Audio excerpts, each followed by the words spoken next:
1 милион лева е стойността на проекта, който община Разлог ще реализира за предотвратяване на наводнения в село Баня.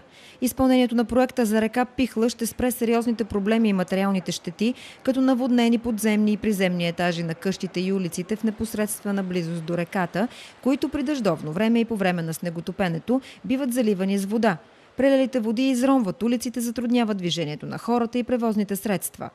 И в момента приключваме вече към края този обект и съм сигурен, че с неговото приключване ще бъде стопиран този проблем, който видяхме пред няколко дни как може да доведе до много сериозни последствия.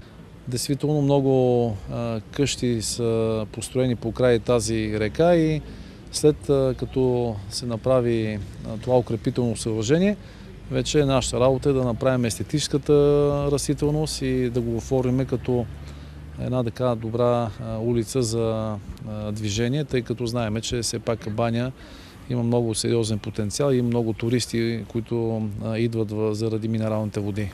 Изпълнението на проекта е третия етап от укрепването на бреговете на река Пихла. Неукрепена остава малка част от реката, за която кмета на община Разлог обеща да търси възможност за финансиране.